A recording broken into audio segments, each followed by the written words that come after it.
It's going down.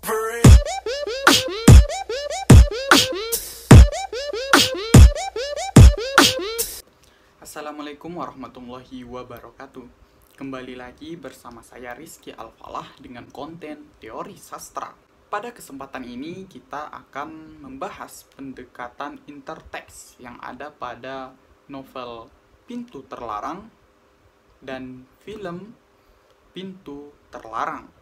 Supaya teman-teman tidak gagal paham, saksikan video ini sampai habis.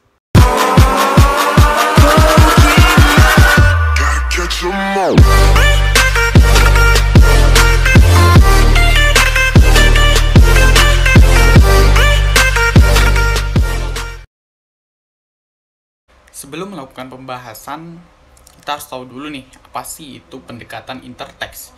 Jadi secara luas, intertekstual diartikan sebagai jaringan, hubungan antara satu teks dengan teks yang lain.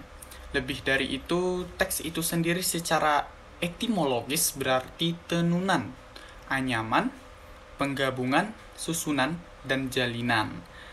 Jadi, dapat kita simpulkan bahwa intertekstual ini adalah hubungan antara teks yang satu dengan teks yang lain yang saling berhubungan.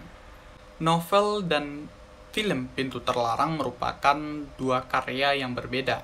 Meskipun novel ditransformasikan menjadi sebuah film dengan judul dan cerita yang sama. Novel Pintu Terlarang merupakan karya perseorangan, yaitu karya Sekar Ayu Asmara.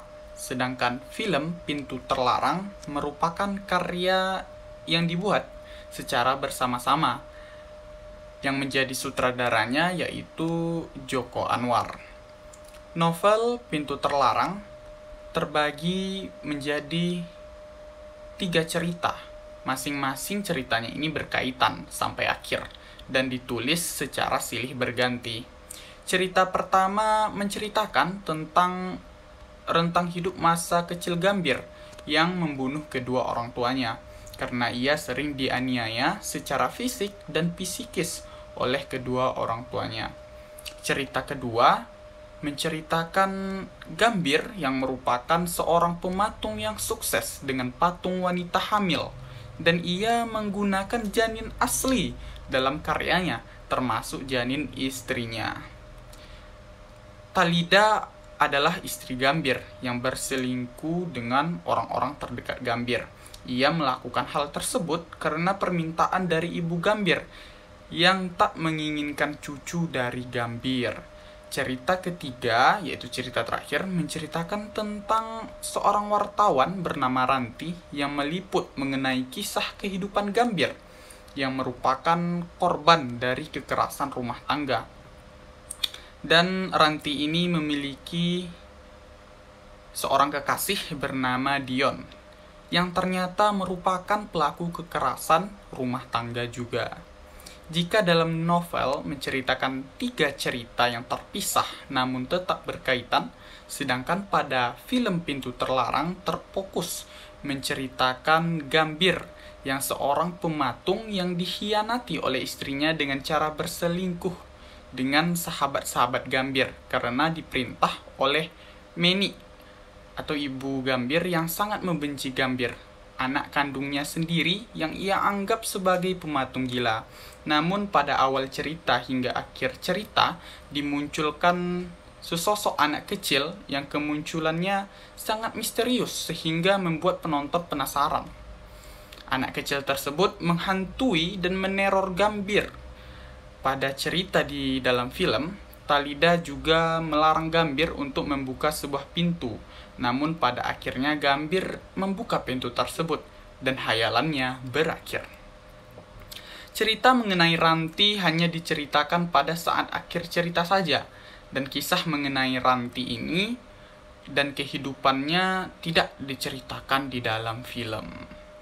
Kita akan membahas pendekatan interteks yang terdapat pada novel Pintu Terlarang dan film Pintu Terlarang.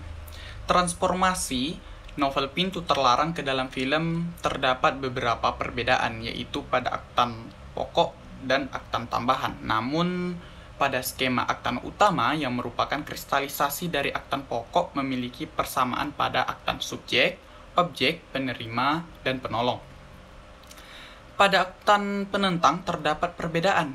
Pada novel Pintu Terlarang, aktan penolongnya yaitu Pintu Terlarang, Profesor Rokmantoro Ranti Dion, petugas RSJ dan riset artikelnya Ranti. Sedangkan pada film Pintu Terlarang yang menjadi penolong itu Pintu Terlarang, Ranti, dan petugas Herosase. Hubungan interteks yang terjadi pada kedua objek ini yaitu ada penokohan, tokoh, latar, konflik, dan tema. Hubungan interteks antara novel dan Pintu Terlarang menunjukkan persamaan dan perbedaan unsur-unsur cerita pada kedua karya tersebut. Proses reaktualisasi atau pengubahan unsur cerita dilakukan secara sengaja oleh sutradara dan penulis skenario. Film Pintu Terlarang mengalami proses reaktualisasi yang meliputi alur, tokoh dan penokohan, latar, konflik, dan tema. Pada novel Pintu Terlarang memiliki 3 cerita dengan konflik yang berbeda namun tetap berkaitan. Sedangkan pada film Pintu Terlarang hanya terdapat 1 cerita dengan 1 konflik. Kedua cerita pada novel tetap ada pada filmnya, namun hanya menyertakan tokoh utamanya saja, sehingga kemunculan tokoh lain seperti tokoh Gambir kecil dan Ranti tidak mendominasi. Tokoh Gambir kecil muncul pada pertengahan dan akhir cerita saja, dan tokoh Ranti muncul pada akhir cerita. Strategi ekranisasi dari novel ke film yang berjudul Pintu Terlarang menggunakan strategi pemfokusan pada konflik-konflik penting yang menonjol dalam cerita pada novel tersebut, dengan harapan dapat dikembangkan sesuai konteksnya.